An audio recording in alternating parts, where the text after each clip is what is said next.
Bueno, la prédica de hoy se titula ¿Qué queda cuando nos lo quitan todo?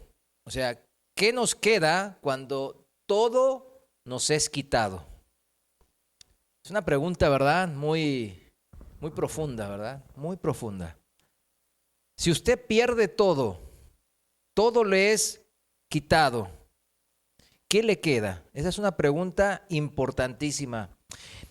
Hay una pregunta que el Señor nos hizo ahí en los evangelios y esa misma pregunta nos lleva a esta también. Esa pregunta quedó ahí como que inconclusa cuando Él se las dirigió a los fariseos y escribas de su momento. Pero para nosotros como iglesia debe de ser contestada. Nosotros debemos de entender esa pregunta y saber contestarla de una manera firme. Lo triste es que muchos son los que no la contestan y la dejan ahí como una pregunta más del montón. Hoy vamos a demostrar que no es así. Vayamos juntos a Marcos capítulo 8, versículo 37. Lo voy a leer en la Reina Valera actualizada. Marcos 8, 37 dice así. Nomás le voy a leer la pregunta. ¿Qué dará el hombre en rescate por su vida? ¿Qué es lo que va a dar el hombre, las personas, los seres humanos, en rescate por su vida? En la traducción viviente dice así: ¿hay algo que valga más que tu alma? En la de Dios habla hoy, dice así: ¿cuánto podrá pagar el hombre por su vida? Pregunta, ¿no? Ahí se entendió bien. ¿Cuánto yo podría pagar por mi vida? En las versiones más modernas, esta pregunta que era retórica, ¿verdad?, que hizo el Señor Jesús, pues ya aparece contestada, como en la palabra de Dios para todos. Dice así la pregunta ya contestada, dice: nadie podrá pagar lo suficiente para recuperar su vida. Y en la traducción del lenguaje actual, o el lenguaje sencillo, dice: no hay nada que una persona pueda dar para salvar su vida. Punto. Bien categórico, ¿verdad? Porque la pregunta retórica que estaba en la Reina Valera, como es retórica, se contesta por sí misma. Esto es lo que significa, que no hay nada que una persona pueda dar para salvar su vida. Vamos a dejar esta pregunta aquí del Señor para el final. Vamos a contestarla con toda la enseñanza. Y ahora volvamos a centrarnos en la pregunta del título de la enseñanza de hoy, que dice: ¿qué queda cuando nos quitan todo? ¿Qué es lo que nos queda cuando todo nos es quitado? Las personas que vivimos ahora en el siglo XXI somos apasionados por la individualidad, por mi individualidad sería en verdad. Cada quien estamos influenciados por la cultura de este mundo en mayor o menor medida. Y la cultura del mundo actual se basa mucho en esa individualidad. Se centra exclusivamente, si se checan, ya las leyes seculares están saliendo en contra de las leyes de Dios. ¿Para qué? Las leyes de Dios son las leyes universales, ¿verdad? Las naturales, porque Él creó el mundo, ¿verdad? Y sus leyes. Pero ahora, en esta generación se ha logrado ir en contra de esas leyes naturales, leyes de la lógica, de la ciencia, de la naturaleza, leyes básicas que uno dice, las toma como dadas. Pero ahora, por el afán del individualismo, han empezado a atacar esas leyes naturales, las leyes de Dios. Ahora, con este afán por la individualidad, nos encanta elegir lo que queremos, ¿verdad? Tenemos que hacer lo que queremos. Eso es lo que el mundo dice que hagamos, ¿verdad? En las canciones del mundo. Y es algo recurrente, constante, que aparezca eso. Y como mucha gente, cuando yo escuchaba canciones del mundo, yo no me daba cuenta, pero después de revisar algunas, me di cuenta que sí. ¿Ensalzan qué? El individualismo, el yo. Nos encanta hacer lo que queremos hacer, vestir, ir a donde queremos, vestir como queremos, andar con la gente que queremos. Siempre se trata de elegir lo que yo quiero en esta vida. Porque lo que yo quiero, pues es lo que me hace feliz, dice la cultura del mundo, ¿verdad? Y si eso me hace feliz en este momento actual, eso es bueno, dice también. ¿Será cierto eso? Lo dudo, ¿verdad? Muchas cosas que pensamos que es bueno en este momento actual terminan siendo ¿qué? Malas para mi vida en el futuro. ¿Será esta la forma de vida entonces que nos plantea Dios a través de su palabra, la Biblia? Ahí se quedaron todos ahí como que. ¿Será o no será? Contesten, esta es una pregunta contestable, ¿verdad? No es capciosa. A ver. No, bien. Claro que no, ¿verdad? El individualismo es la filosofía preferida y en boga en nuestros tiempos, claramente. Por eso ya nadie quiere verse obligado a nada con otra persona tampoco. Porque cuando yo me obligo a algo con otra persona, mi individualismo se reduce, es coartado, es limitado. Me quitan libertades, entre comillas lo digo, para los que escuchan en el audio, me quitan como libertades de mi individualismo. Por eso la gente no se compromete. Hasta en los negocios, ¿verdad? Uno antes hacía, pues, oye vecino, vamos a hacer un negocio y vamos a arar esta tierra juntos y quedaban sociedades para generaciones futuras. Ahora no. A ver cómo hago un negocio para timarme al otro, para que mi yo se beneficie en detrimento del vecino o de la persona que me asocié. Y así con todos los aspectos de la vida de las personas que viven en este individualismo o en la filosofía del individualismo. Vean cómo bajan los índices de matrimonio en todo el mundo y suben los índices de divorcio. Los jóvenes cada vez más viven con sus padres sin irse del nido, como le decíamos, ¿verdad? Porque quieren mantener su estatus de individualidad en lugar de confort. No quieren hacerse cargo de las responsabilidades de un adulto que debe de asumir, valga la redundancia, responsabilidades delante de la sociedad. Por ejemplo, ser padres, criar a sus propios hijos de manera responsable, trabajar para mantener ese nuevo hogar, saber vivir en convivencia con otra persona, la pareja, ¿verdad? Su esposa, su esposo, que van a compartir una vida en familia como iguales. Es algo increíble eso. Ahí, ¿usted piensa que Dios creó el matrimonio para que no aprendamos a convivir? Claro que es para aprender a convivir. Pero la cultura del individualismo ha roto con eso. Ha roto con el matrimonio y ha roto con el diseño de Dios. Ahora, como todo el mundo quiere lo que solamente su yo le anhela y desea para su propia felicidad, pues solamente les gusta mandar. Les mandan en sus casas hasta sus propios padres, ¿verdad? Eso, yo veía un video la otra vez en China, ahí viven la mayor cantidad de población en una nación, y se les ha bautizado como los hijos emperadores o las hijas emperatrices. Y ahí estaba el video. Mostraba en el video muchos ejemplos de cómo estos hijos dominaban a sus padres. Hacían los berrinches y los padres andaban ahí, ¿verdad? Como los servidores de estos hijos que bautizaron la generación de emperadores y emperatrices. Porque así se comportan, ¿verdad? Aquí mando yo, ¿verdad? Aunque mis padres están arriba, el orden de Dios es que el hijo honra ¿a quién? A los padres. Pero ¿qué causa este individualismo? Todo lo contrario de las leyes de Dios. Que los hijos sean honrados por sus padres. Lo contrario. En vez de educados, en vez de criados, en vez de disciplinados, ahora son honrados.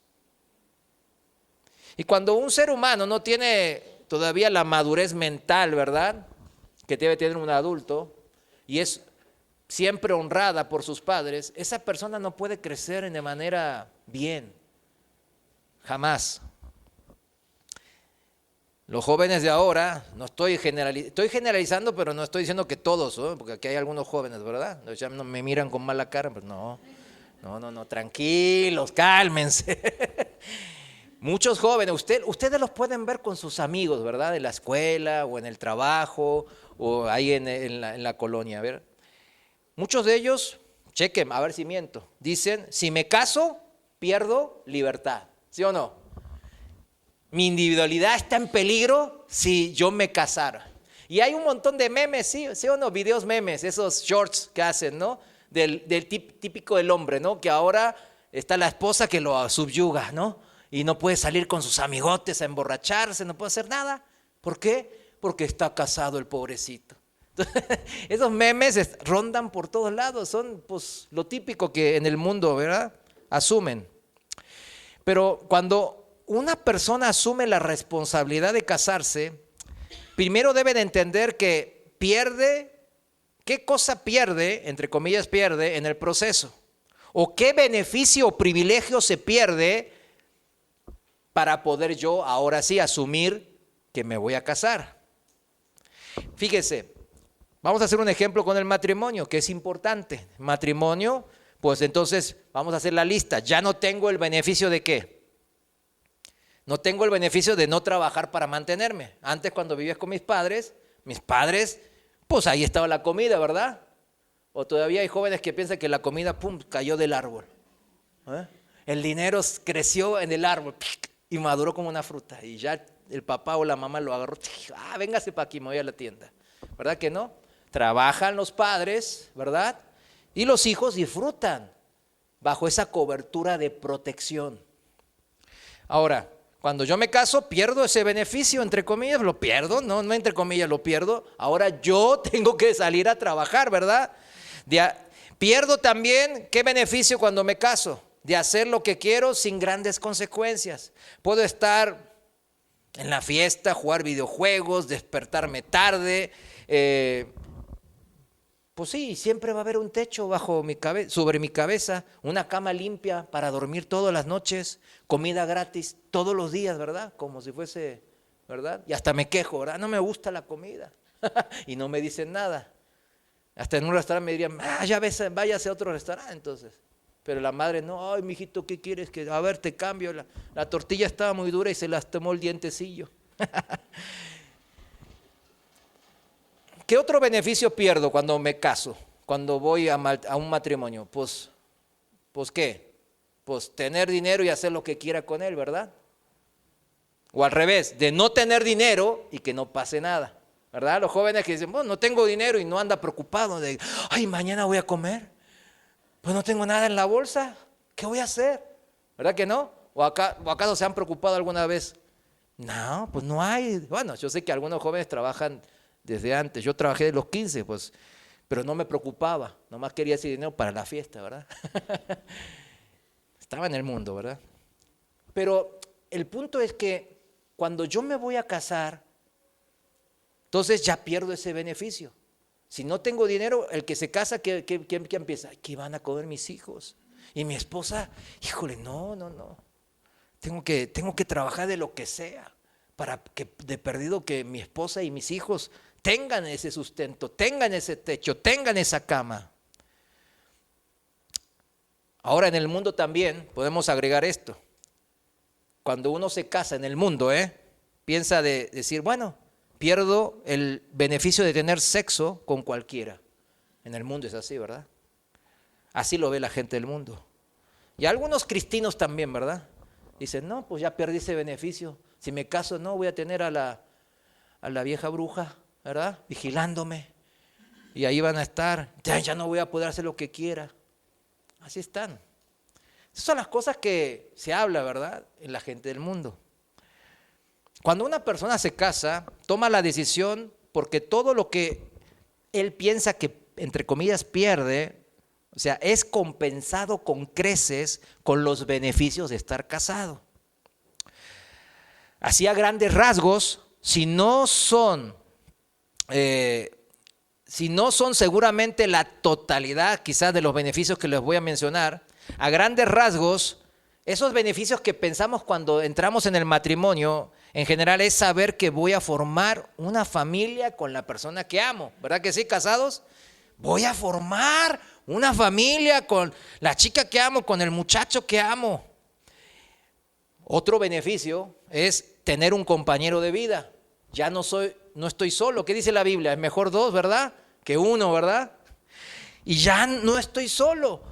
Alguien puede poder echarle la culpa. No se crea. Como hizo Adán, ¿verdad? ¡Ey, tú! ¿Verdad? Y ahí se daban vuelta todos, cada uno le echaba la culpa al otro. Bueno, pero voy a tener un compañero de vida para compartir, confiarle mi propia vida y la vida de los hijos que vamos a tener juntos. Eso es algo increíble. Es la sociedad de sociedades que el Señor diseñó. Es el matrimonio así. Es ver crecer, otro beneficio, gran beneficio, es ver crecer bajo la tutela del matrimonio a los propios hijos, hasta que se conviertan en adultos responsables, funcionales para la sociedad. Y como cristianos, hasta que se conviertan en cristianos, ¿verdad? Otro beneficio del matrimonio es compartir esa felicidad, ese gozo de este proceso de la vida familiar que hemos creado junto a la pareja, ¿verdad? Al esposo o a la mujer, ¿verdad? O a su esposa, a través del vínculo del matrimonio. Bueno, cuando uno sopesa esto, dice, híjole, sí me quiero casar, ¿verdad? Es así de sencillo. Yo digo, antes podía hacer lo que quiera, aunque no trabajaba como soltero, igual algo, pues ahí agarraba, mi mamá siempre algo me preparaba, nunca me iba a dejar morir, me hacía con cara de muerto de hambre y me hacía de manjar. Pero ahora no voy a tener la comida de mi mamá. Pero, aunque mi esposa cocine mal, que no es cierto, mi esposa sí cocina bien, ¿no? Pero estoy hablando aunque mi esposa cocine mal, aunque me quiten el privilegio de la comida de mi mamá todos los días, elijo esto, por todos estos beneficios que aquí estaban, ¿o no? Así fue los que nos casamos, y yo pienso que los que todavía no se casaron piensan esto y dicen, claro que por eso, claro, y por eso y por estas más, le puede agregar varias más, muchas. Pero miren, volvemos a la cultura del mundo, al individualismo y todo eso, ¿verdad? ¿Cuánto de esto nos enseñaban en las escuelas? ¿Cuánto de esto nos enseñan en la escuela? Tan simple como tener una materia. ¿Cómo vivir bien casados? Sería la materia, ¿verdad? Estaría bueno, ¿verdad? Habría menos divorcios, habría más paciencia entre los esposos y con los hijos, etcétera, etcétera. Pero, ¿cuántas materias hay en la escuela de primaria a la prepa y hasta en la universidad? Poco o nada. Mejor dicho, nada, ¿no? Se centran más bien en enseñarles a que tengan sexo seguro, ¿sí o no? Desde primaria le dicen sexo seguro. El único sexo seguro según la palabra de Dios es ¿qué? Dentro de matrimonio.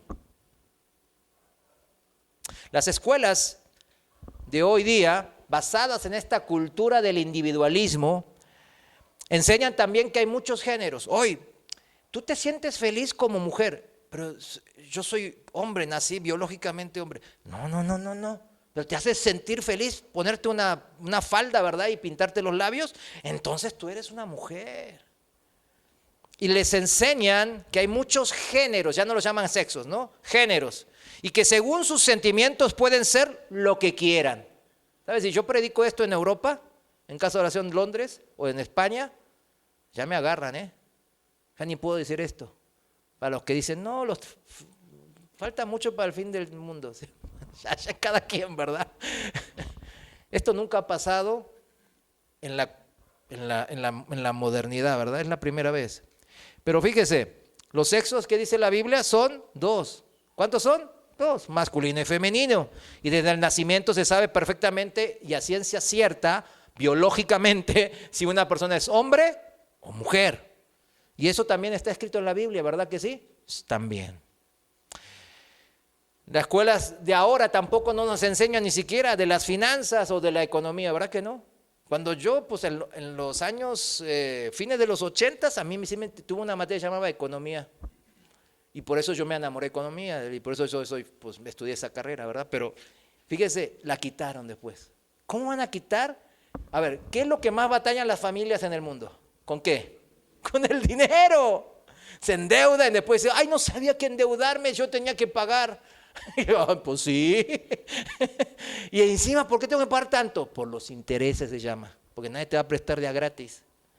¿A poco? ¿Y qué son los intereses? Bueno, es un martillo que te va a golpear bien duro y no te va a soltar, te va a esclavizar. Dice la Biblia, el que se endeuda es esclavo del que le presta. Pero las escuelas, con el afán de ensalzar el individualismo, de que todos anden felices con lo que sientan que es lo que es feliz para sí mismo, han sacado hasta eso. No se vayan a ofender si le hablas de que tienen que pagar las deudas o que van a sufrir por andar endeudados. ¿Quiénes tuvieron clases de administración de hogares? Había una que se llama economía doméstica, también me acuerdo, en los 90s. Finanzas de las casas. ¿Alguien les tocó esas materias? ¿Vieron? Ni siquiera nadie. Qué tremendo, ¿no? Bueno, así están. A veces pienso que las escuelas de hoy realmente, en vez de enseñar, adoctrinan lo que el príncipe de este mundo les dictamina, ¿verdad? Pero volviendo al ejemplo del matrimonio, uno tiene que hacer la evaluación de qué va a dejar o qué beneficios ya no va a tener para sopesarlo contra los beneficios que va a obtener al casarse. Estamos en eso, ¿verdad? Eso se entiende fácil. Así uno se convence de cuál es la mejor opción. Porque hay gente que dice, no, pues yo no me quiero casar igual. Yo así estoy bien, el Señor lo va a usar de esa manera. Y Pablo mismo es un ejemplo de eso. Y él mismo dice, ¿no? Pues que si se pueden quedar solo, pues mejor. ¿Por qué? Porque pueden dedicar toda su vida completamente al Señor. Pero el que no pueda, que no se ande quemando, sino que se case, dice, ¿verdad? Ese es el consejo bíblico. En el cristianismo, mis hermanos, es muy similar al ejemplo que estamos dando ahora del matrimonio, de casarse. ¿Qué te ha convencido para que te autodenomines cristiano? Que te autoapercibas, como diríamos ahora, como cristiano. ¿Qué es lo que te hace cristiano? ¿Qué has sopesado en tu vida para decir, yo voy a ser cristiano? Aunque pierda estos beneficios, aunque estas cosas que yo tenía y me gustaban hacer, ya no las pueda hacer, yo lo puedo perder todo eso por Cristo. Quiero ser cristiano. Como cuando dijimos el ejemplo del casamiento, ¿verdad? ¿Qué es lo que sopesó para usted convencerse, tener esa convicción, decir, no, yo quiero ser cristiano? ¿Qué has dejado atrás para ser de Cristo? ¿Qué beneficios ya no tienes por ser cristiano? ¿O solo viste los beneficios del cristiano? ¿Te gustaron? ¿Viste alguna vida, algún testimonio? Alguien fue sanado, pasó un milagro. Pues el hermano tiene mucha lana, entonces pues, es un cristiano, es un anciano de esta iglesia, entonces yo también. Eso es lo mismo, es como esos que se casan, pero siguen, ¿verdad?, dependientes de sus padres. ¿Sí entiende, no? O sea, no quieren dejar los beneficios que tenían cuando estaban bajo la tutela de sus padres, pero se casaron ya. Yo conozco muchos de esos, cada vez hay más.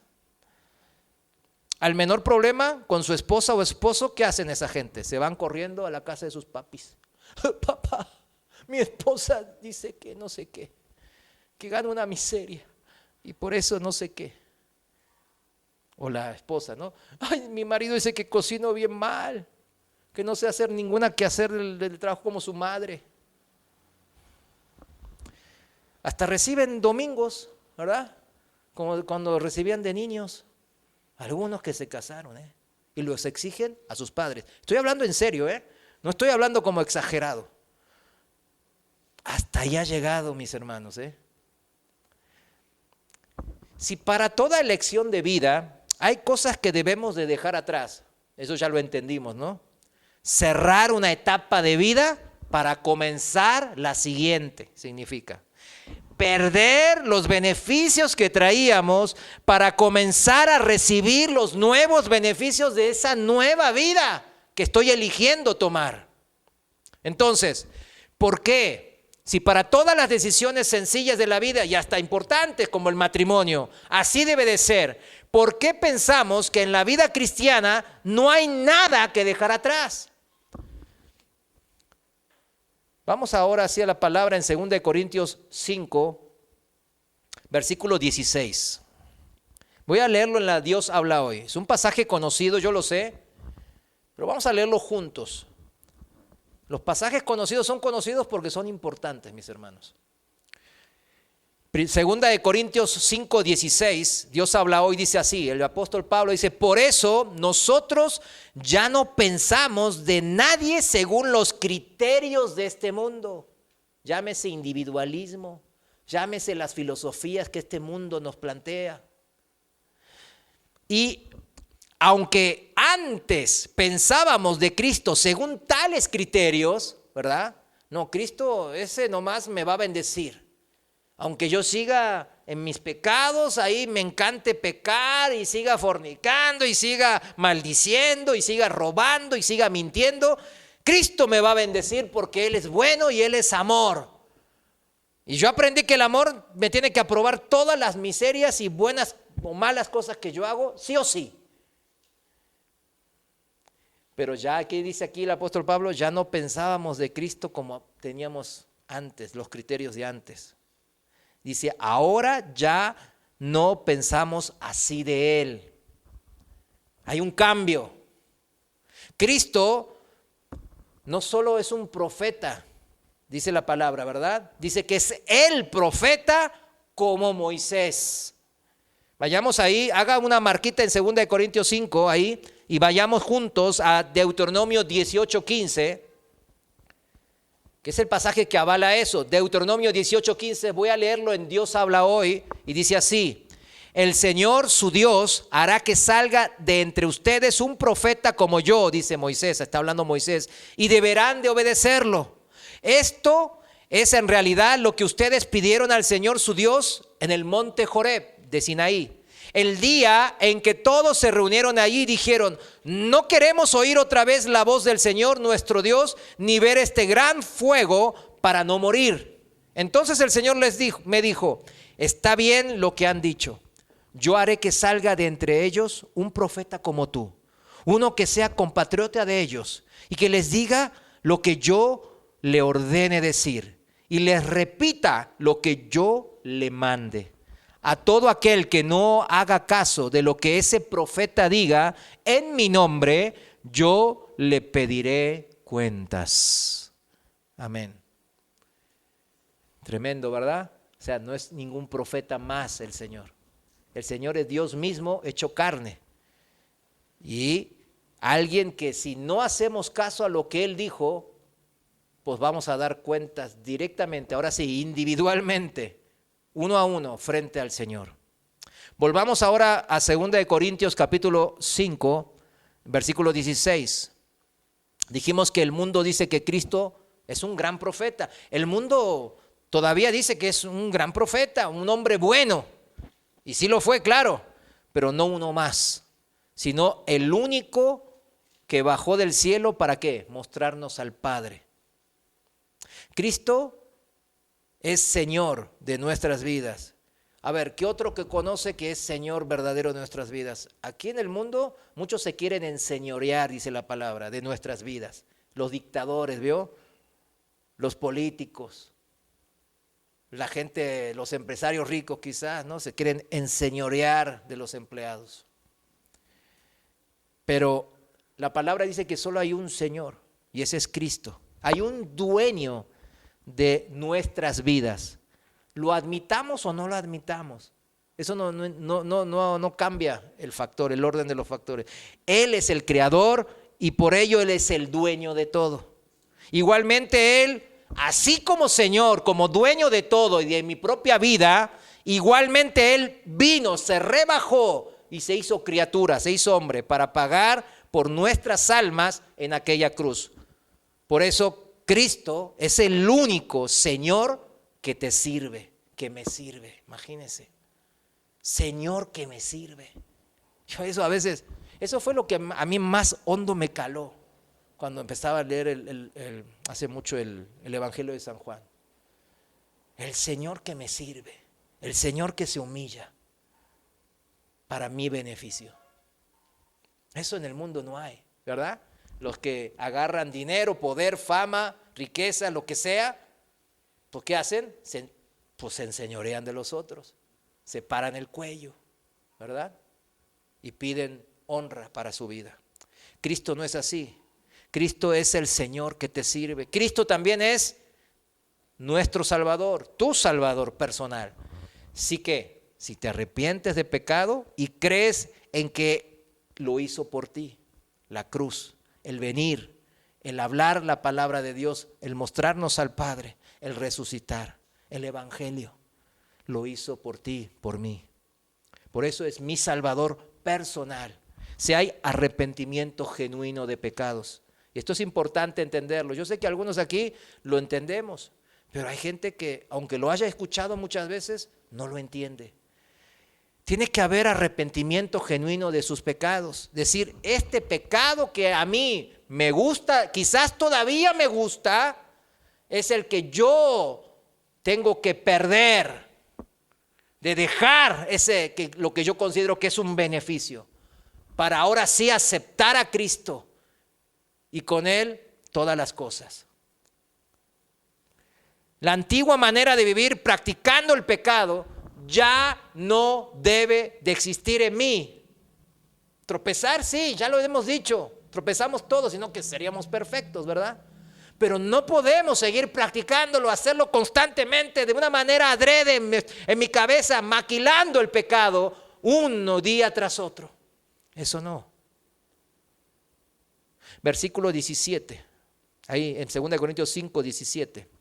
Por eso dice así la palabra. Por lo tanto, el que está unido a Cristo es una nueva persona. Las cosas viejas, la vieja manera de vivir, pasaron. Es pasado. Es de lo que yo dije, este beneficio que antes yo pensaba que era un beneficio, lo quito, lo pierdo, no lo quiero. Se convirtieron en algo nuevo. Hay una conversión del cristiano. Por eso nosotros no estamos en lo mismo que estábamos antes. La palabra lo dice bien claro. La persona que es cristiana, pero sigue jugando con el pecado, termina peor que antes. Hebreos capítulo 6, capítulo 10. Si todavía me trae más placer el pecado que el vivir según Cristo, quizás yo deba de replantearme, subrayo, replantearme, si no seré como aquellos que se casan pero viven con sus padres. Cuidado, quiero los privilegios de los dos lados. La otra vez tristemente estaba viendo este ejemplo de la iglesia. En Estados Unidos, híjole, la iglesia ha apostatado de una manera horrible. Ministerios grandes, de miles, de cientos de miles de personas han desviado de la verdad de la palabra, de la sana doctrina. Ya aceptan el LGTBQ, ya aceptan cualquier tipo de cosas que no son bíblicas. Y ellos, en vez de decir, no somos iglesia ya, mejor invéntese una iglesia X, ¿verdad? Somos la iglesia de Satanás, por lo menos ellos son más honestos, porque dicen que pues sirven a Satanás, ¿verdad? Pero ellos dicen que son la iglesia de Cristo y quieren los beneficios anteriores más los nuevos. A ver, mis hermanos, ¿se puede eso? Claro que no. La Biblia, no le digo yo, la Biblia tajantemente y innumerables veces va en contra de eso. ¿Por qué? Estamos leyendo en 2 Corintios 5, ¿verdad? Lo antiguo ha pasado. Esos beneficios ya, aunque quizás todavía me atraen, ya no los quiero. Porque Dios dice que los deje y vea el gran beneficio que Él me está regalando. Es que, hermano, yo no puedo. Es que es difícil. ¿Y quién le dijo que nosotros teníamos el poder, el poder de dejar nuestra vida de pecados para servir al Dios vivo? ¿Quién le dijo que está en usted el poder de hacer eso? Versículo 18, ¿qué dice? Todo esto es la obra ¿de quién? de Dios. Está bien claro. El poder para dejar la vida antigua y poder abrazar la vida de Cristo, la mente de Cristo, es obra, incluso eso, de Dios. Que dice, quien por medio de Cristo nos reconcilió consigo mismo y nos dio el encargo de anunciar la reconciliación. Todo es obra de Dios. Todo es en el poder de Dios. El Espíritu Santo que nos fue enviado justamente es por esto, mis hermanos. El Espíritu Santo, ¿se acuerdan del Antiguo Testamento cómo el pueblo de Israel caía y tropezaba y una vez? Entonces, algunos cristianos se han agarrado de eso. No, mira, eran el pueblo de Dios y van a seguir siendo el pueblo de Dios, pero miren cómo fracasaron y tropezaban una y otra vez y una y otra vez. Y el Antiguo Testamento es puro de eso, ¿verdad? Por eso cuando usted ve los profetas, Jeremías, Isaías, Ezequiel, casi todo lo que ellos profetizan, ¿qué es? Te va a ir mal, vas a ir deportado, estás deportado por todo lo que hiciste mal, y etcétera, etcétera. ¿Por qué? Porque el pueblo judío, el pueblo hebreo, quería agarrar los beneficios de los dos lados.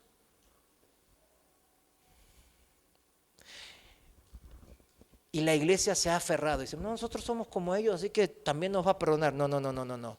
Ellos no tenían el don del Espíritu Santo. ¿Sí sabe eso, no?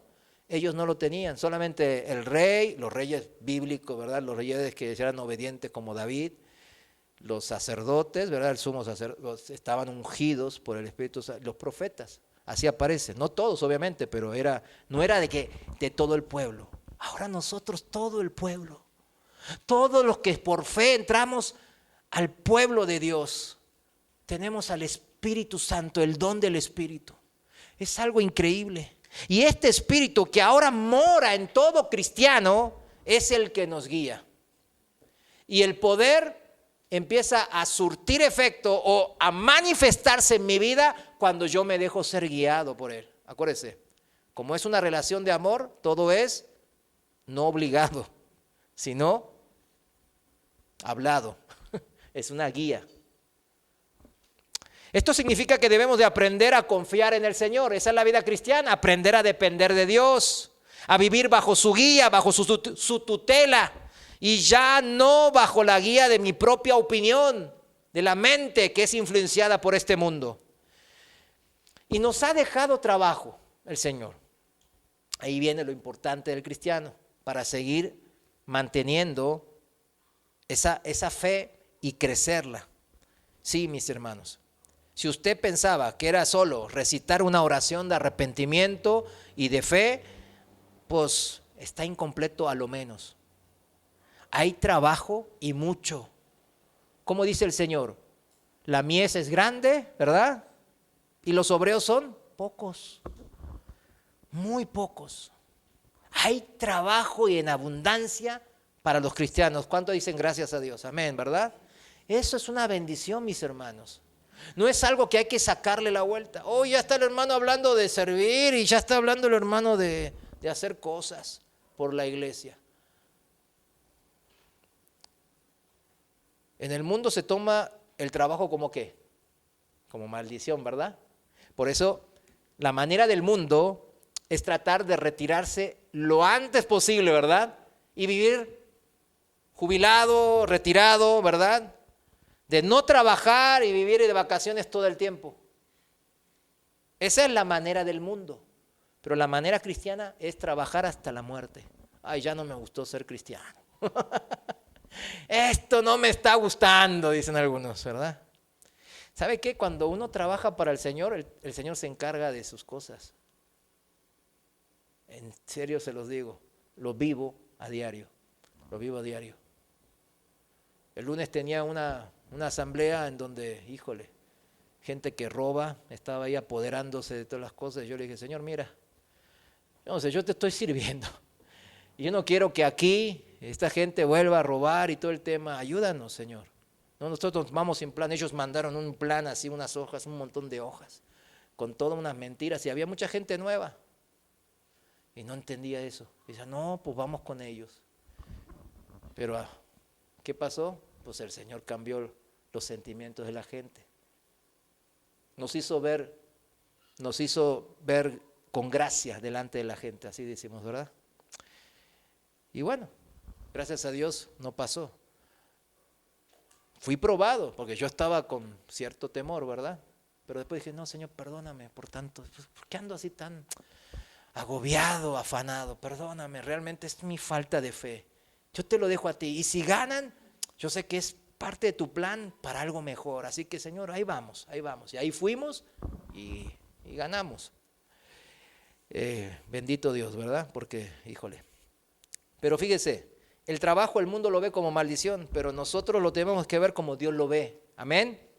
No se confunda con algunos que dicen con la maldición. Trabajo es una maldición porque está en la Biblia en Génesis capítulo 3. Ahí el Señor maldijo a Adán haciéndolo trabajar. Así que usted no trabaje porque es maldición. O sea, hay cosas tremendas que están diciendo algunos predicadores. Fíjese, ahí el pecado de Abraham fue el que provocó la maldición de la tierra. Ahí está escrito, ahorita lo vemos. Por lo que su trabajo, que es bendición, se redujo. La bendición se redujo. ¿Por qué? El trabajo aumentó más allá de sus fuerzas. Porque la tierra fue maldita por el pecado del hombre y la tierra producía menos. A ver si lo entiende así, ¿no? Ahora, el fruto del trabajo que produce va a producir menos cosecha, significa. Esa es la maldición, no el trabajo. O sea, va a haber lugares difíciles para la agricultura y el ganado, en grandes rasgos. Génesis 3:17 dice, y al hombre dijo, por cuanto obedeciste a la voz de tu mujer y comiste del árbol que te mandé diciendo, no comerás de él, maldito será la tierra por tu causa. Ahí está, maldito será ¿qué? La tierra por causa del pecado de Adán. Con dolor comerás de ella todos los días de tu vida. O sea, va a estar difícil, aunque le echemos ganas, el trabajo va a ser difícil. Espinos y cardos te producirá y comerás plantas del campo. Los que teníamos negocios, pues entendemos eso. De repente nos esforzamos varios años para que esto produzca, el negocio camine y de repente quebramos, ¿verdad? A mí me tocó 2 quiebras. Ahí está la palabra aplicada. El trabajo es bendición, pero produce la tierra espinos y cardos. Bendición de Dios. ¿Cuántos dicen amén? Desde el principio de la creación,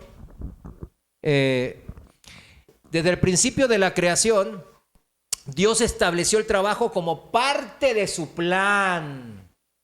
Colocando a Adán, ¿se acuerdan? Cuando colocó a Adán en el jardín del Edén, para que lo cuidara y lo labrara. O sea, de entrada, ¿con qué lo bendijo? Trabaja. ¿Por qué?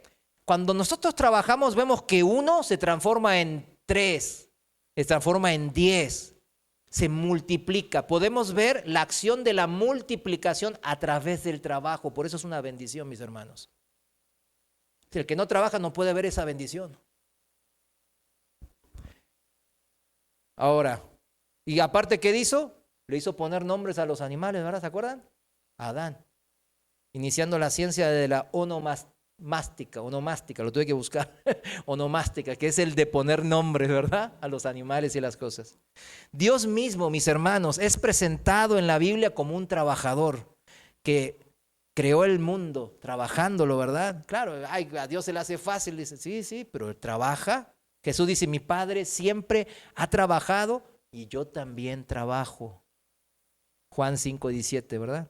La Biblia indica que el trabajo no solo proporciona la provisión necesaria para que vivamos, sino también ofrece una satisfacción personal, como recién decía, ver crecer, multiplicar el esfuerzo mío. Y nos da un sentido de propósito. Tengo un propósito. ¿Cuál es el propósito? Los varones que trabajamos, pues mantener a mi familia, que mi esposa esté bien cuidada, que no le falte nada, que a mis hijos estén también con las cosas necesarias. Y el trabajo permite a las personas que usar los dones y las habilidades. ¿Para qué? Para un bien común, según la Biblia. Según el mundo, ¿cómo dijimos? ¿Cómo empezamos? Con el individualismo, ¿no? El trabajo es para mí. Por eso el trabajo no fructifica en el mundo. En cambio, cuando el trabajo se transforma para un bien común, ahí el Señor lo multiplica, porque más bienaventurado es el que da que el que recibe. ¿Cuántos dicen amén? Y esto nos hace volver a 2 Corintios capítulo 5, ahora en el versículo 19. 2 Corintios 5, 19 dice, es decir que en Cristo Dios estaba reconciliando consigo mismo al mundo sin tomar en cuenta los pecados de los hombres. Y a nosotros nos encargó que diéramos a conocer este mensaje. ¿Quién es nosotros aquí? ¿Quién es el sujeto? Nosotros. La iglesia. No diga, no, Pablo ya se murió hace 2000 años. Y la iglesia siguió creciendo y expandiéndose por todo el mundo. ¿Sí o no? Bueno, entonces nosotros es la iglesia de Jesús, los cristianos. Nos toca ¿qué? Hacer iglesia. Hacer iglesia es predicar las buenas nuevas de salvación, dar testimonio de las obras de Jesús. Y dice, y sigue, 20. Así que somos embajadores de Cristo. Ahí está su puesto. ¿Cuál es su puesto? Embajadores de Cristo. Es que yo no tengo título, a mí me gustaría ser licenciado. Pues ya usted es embajador. ¿Qué más quiere? Ya cálmese. Cálmese con sus sueños guajiros de grandeza en este mundo. Usted ya es grande en Cristo. Porque ya dice, somos embajadores de Cristo, lo cual es como si Dios mismo les rogara a ustedes por medio de nosotros. O sea, si usted predica, usted está predicando, es como que Dios hable por usted, significa. Así pues, en el nombre de Cristo les rogamos que acepten el reconciliarse con Dios. Cristo no cometió pecado alguno, pero por causa nuestra, Dios lo hizo pecado para hacernos a nosotros justicia de Dios en Cristo.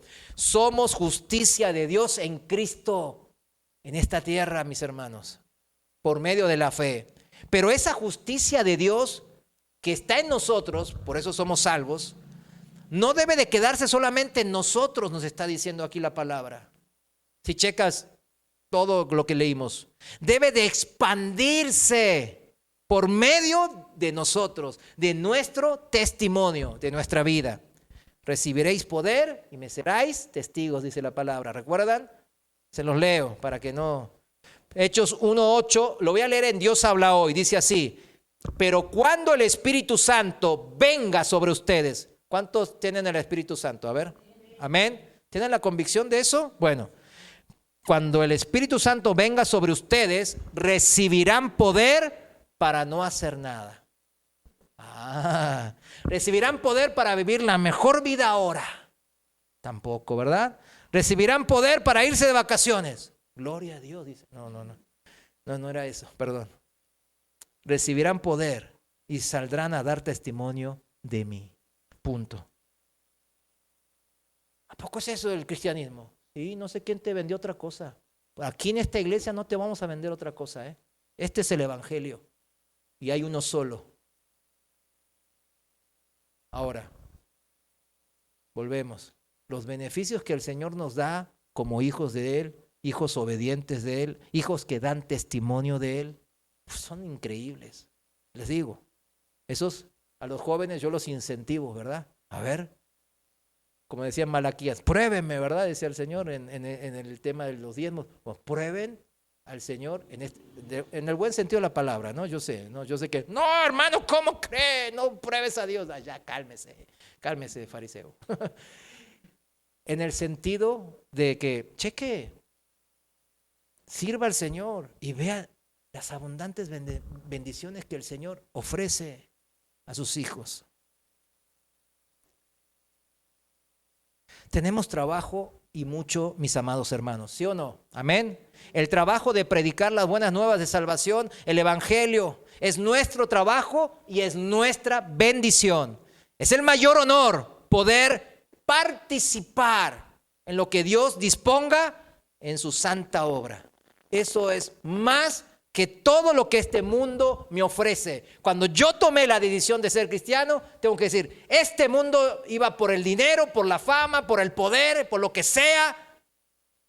Pero ahora todo eso no se compara con lo que el Señor me tiene. Entonces, Una manera segura de saber que eres un verdadero cristiano es haber entendido que puedes perder todo lo que tenías en este mundo, lo que antes era considerado de valor o primordial en tu vida.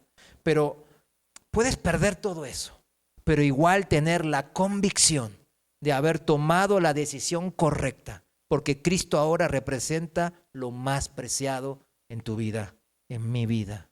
Cristo es el beneficio máximo por quien vale la pena dejar todo lo demás. Y aunque lo perdiere todo, por eso los cristianos pueden decir, aunque todo lo perdiere y aunque mi vida misma entregare, yo soy del Señor. ¿Por qué? Porque Cristo es la vida misma. Mi vida tiene sentido ahora justamente por eso, mis hermanos. Mi vida no encontraba el rumbo ni la dirección. Iba errático en esta vida pasajera, en incertidumbres, en confusión, porque sabía y sabe que esta vida es temporal, que a todos nos llega, ¿qué cosa? La muerte. Al polvo volverás. Y la muerte representa, ¿qué? El peor de los casos para los que tienen sus esperanzas en este mundo. ¿Qué es? ¿Perder qué? Todo. Todo, porque la palabra misma nos dice que nada nos llevaremos de esta vida.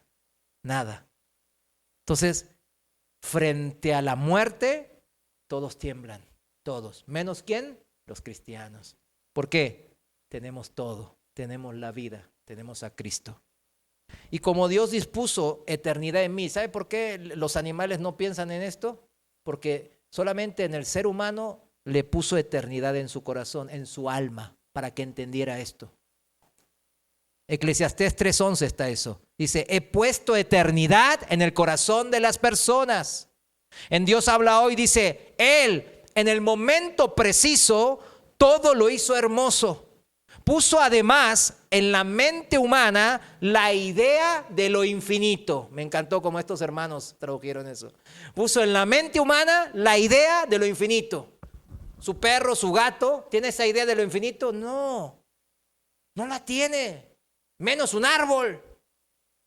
Pero usted sí la tiene porque es creado a la imagen y semejanza del Señor. Aun cuando el hombre no alcanza a comprender en toda su amplitud lo que Dios ha hecho y lo que hará. No necesitamos entenderlo todo, mis hermanos, entiéndalo. Pero sí necesitamos entender esto que acabamos de decir y que explicamos hasta ahora, que es el cristiano puede decirle a todo esto lo pierdo. ¿Se acuerdan a principios en la iglesia primitiva? Había gente que hasta venía con su casa. Y yo me puse a pensar cuando vi eso por primera vez, o mi primer recuerdo como adulto, híjole, ¿yo podría hacer eso? Si el Señor me lo pidiera. Claro, no me lo pide porque mi fe es pequeña, ¿verdad? A los que se la pidieron eran gigantes de la fe. ¿Usted piensa que esa gente le fue en feria o le fue bien? En todo sentido de la palabra. ¿Cómo piensa? Que le fue bien, ¿verdad? Pero fíjese, tenemos la fe tan pequeña que yo digo, ay, híjole, ¿cómo si le entrego mi casa? ¿Y en dónde voy a vivir? ¿Y qué va a pasar con mis hijos? Mi esposa, uy, me va a tirar hasta con la chancla, con mi mamá antes. ¿Qué voy a hacer? ¿Qué haré? ¿Se da cuenta? Cómo mi perspectiva tiene que madurar, mi fe tiene que empezar a madurar. Cuando mi perspectiva está basada en Cristo, que es la vida, y es la vida en abundancia, es la vida eterna, ya aunque pierda todo, de la manera que lo pierda, incluso las familias, mis hermanos, yo sé que mi vida está segura en Cristo. La idea de lo infinito en un cuerpo finito, en un cuerpo temporal como el que tenemos, donde la muerte física nos va a llegar tarde que temprano, eso genera incertidumbre, eso genera miedo, falta de paz. Y el mundo la quiere solucionar, la quiere tapar con poder, dinero, fama, todas esas cosas que el mundo ofrece, ¿verdad? La vanagloria de esta vida. Incluso con la misma familia, ¿verdad? Que dicen, la familia es lo primero. Así dicen, ¿verdad? Y claro que la familia es importante, la base de la sociedad. Es por lo que nosotros vivimos a diario. Pero si no tengo a Cristo, ¿qué pasa con esa familia también? La voy a perder también. Todos nos vamos a morir. No alcanza, aunque sea, oye, mi esposa es lo mejor, mi esposo es lo mejor, mis hijos, yo vivo, me desvivo y hasta me recontra desvivo por mis hijos. No alcanza con eso. Por eso el cristiano genuino, el verdadero cristiano, puede dejar todo, mis hermanos, aún incluso a su madre, a su padre, a su hijo, a su esposa, a su esposo, dice el Señor, porque si no, no es digno de Él. Va a haber algo que lo va a anclar a este mundo, incluso un familiar, un ser querido. Tenemos que tener cuidado porque el Señor nos advirtió hasta de eso. Mi alma es eterna y yo cuando encuentro a Cristo he encontrado la eternidad junto a Él, mis hermanos, al dador de la vida eterna. Por eso embona, hace clic, ¿verdad? Y ahora sí, el cristiano verdadero, por más que sea, escuche bien, por más que sea un recién convertido, cuando entiende lo que es el evangelio como acabamos de explicarlo, puede dejar todo por Cristo. ¿Cuántos dicen amén? La vida de Cristo, la eterna, ha embonado en mi vida, significa. Híjole, ¿cuánto les dan gracias a Dios por eso? Yo la verdad, es tremendo esto. Yo cuando veo también a jóvenes, como a mis hijos o a otros jóvenes que son cristianos, yo veo que cambia radicalmente su manera de pensar, su manera de todo este tipo de cosas. ¿Por qué? Porque la vida de Cristo embonó en ellos. Son imperfectos, claro, pero ya no tienen esa incertidumbre, ya están seguros en Cristo. Por eso ahora queda contestada la pregunta del inicio de la predicación y con eso terminamos. ¿Qué era la pregunta? Marcos 8:37, ¿qué dará el hombre en rescate por su vida? ¿Cuánto podrá pagar el hombre por su vida? Nada. Ya todo lo pagó, ¿quién? El único que puede hacerlo. El Creador mismo, el Dios vivo, el que nos ha compartido de su vida. El Dios que nos reconcilió con Él mismo otra vez para que tengamos vida en abundancia, pagando con su propia vida para luego resucitar de entre los muertos y confirmar la promesa de la vida eterna a nosotros. Juan 10:17 dice, el Padre me ama, Dios habla hoy, perdón. Juan 10:17 dice, el Padre me ama porque yo doy mi vida para volverla a recibir. Nadie me quita la vida, sino que yo la doy por mi propia voluntad. Tengo el derecho de darla y de volver a recibirla. Pues que es el Creador. Esto es lo que me ordenó mi Padre. Amén. Dios pagó con su vida y la volvió a tomar porque Dios es el autor de la vida, es la vida misma y lo demostró resucitando. Ahora, el cristiano ha oído este evangelio. Este es el evangelio de salvación que nosotros hemos oído y dijimos, híjole, sí vale la pena dejar todo por Cristo. Y si no es así, mis hermanos, a la primera de cambios, a la primera dificultad, si se muere hasta un pariente suyo que tanto ama, todo lo va a dejar, va a dejar a Cristo por eso. Y se va a amargar y le va a echar la culpa a Dios. Por eso es tan importante entender esto, mis hermanos. El evangelio es así, mis hermanos. Yo tengo que tener, no importa si me convertí ayer, tengo que tener esa convicción de poder dejar todo de esta vida por Cristo, porque Cristo es la vida eterna. Y he pasado así de muerte a vida. Por eso Gálatas 2:20 empieza a tener sentido, ¿verdad? Lo recordamos de memoria. Con Cristo estoy juntamente crucificado y ya no vivo yo, mas vive Cristo en mí. Y lo que ahora vivo en la carne, lo vivo en la fe del Hijo de Dios, el cual me amó y se entregó a sí mismo por mí. Ese es el cristiano. ¿Qué le encaja de esto en su vida? ¿Qué le hace clic? Termino con este ejemplo del apóstol Pablo. El apóstol Pablo sí le embonó, sí le hizo clic esto, ¿verdad? Por eso lo escribió, Gálatas 2:20. Pero ese clic dijimos que todos nosotros debemos de vivirlo. Damos testimonio de eso, ¿verdad? Como nuestro trabajo, que dice ahí en la Biblia.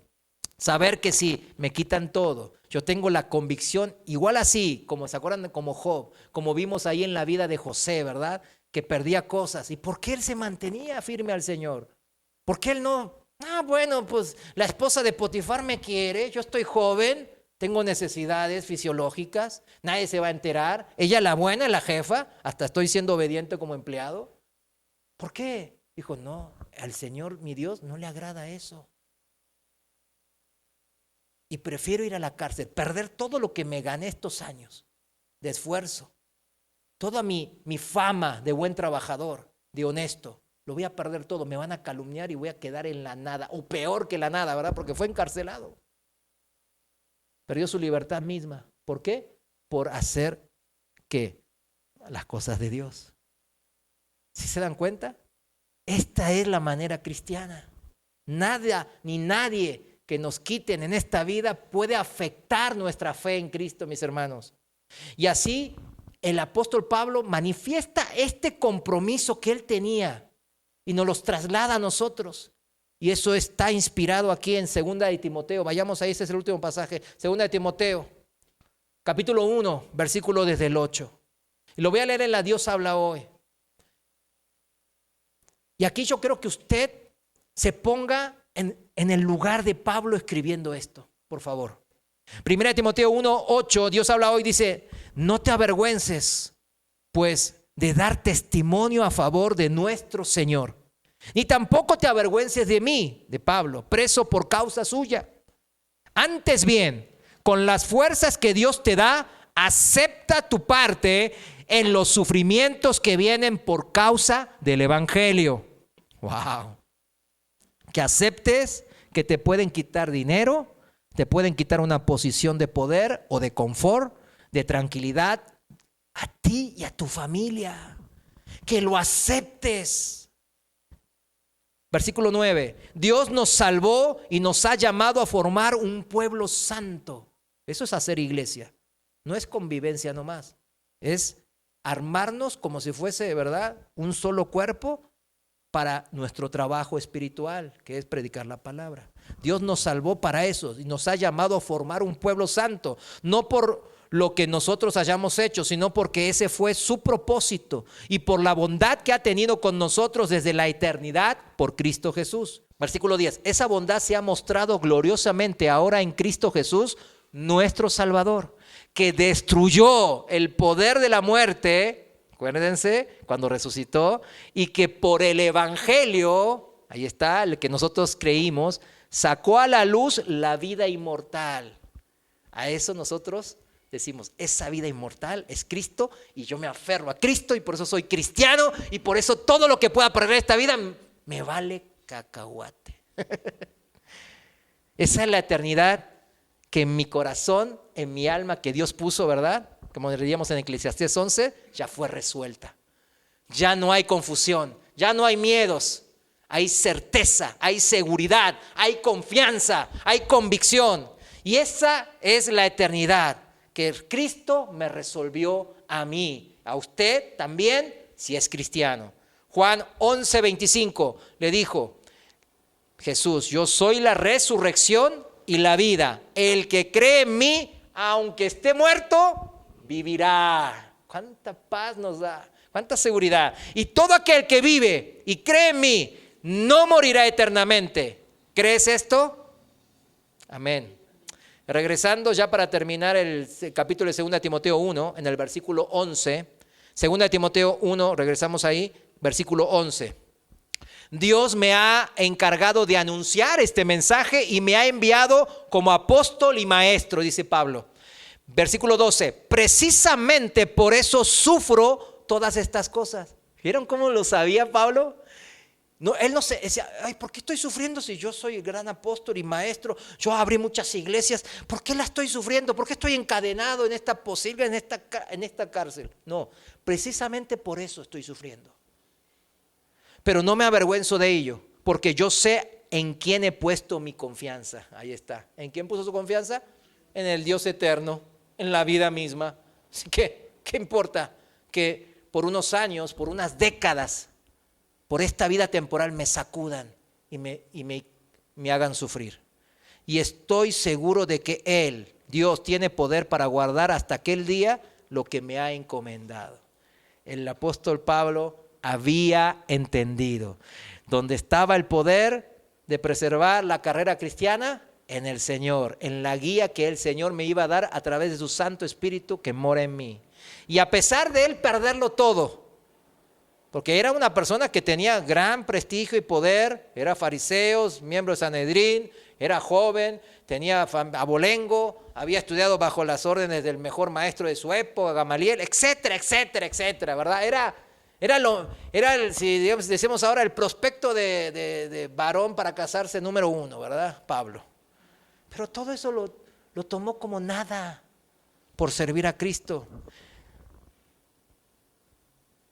Versículo 13. Sigue el modelo de la sana enseñanza de que de mí has aprendido y vive en la fe y el amor que tenemos gracias a Cristo Jesús. Con la ayuda del Espíritu Santo que vive en nosotros, cuida de la buena doctrina que se te ha encomendado. ¿Qué significa que nos sea encomendado? Que nosotros tenemos la encomienda. Nosotros como iglesia. ¿Qué nos queda, mis hermanos, si nos quitan todo, como el apóstol Pablo nos acaba de decir? ¿Qué nos queda? Cristo, ¿verdad? Y es más que suficiente, ¿verdad que sí? Póngase de pie, vamos a orar. Señor, te damos gracias, mi Dios, porque hoy hemos reforzado, Señor, el Evangelio en nuestras vidas y en la eternidad de nuestro corazón, Señor. Tenemos seguridad, ya no tenemos incertidumbre, miedos de que lo que la muerte puede representarnos.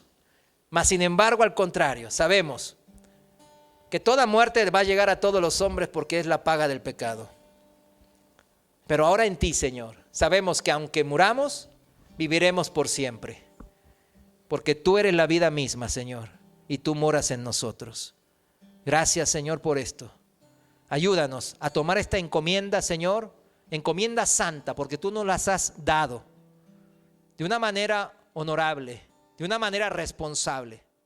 Señor, te servimos y te damos honra y gloria con nuestras vidas. En el nombre de Jesús. Amén. Amén. Muchas gracias.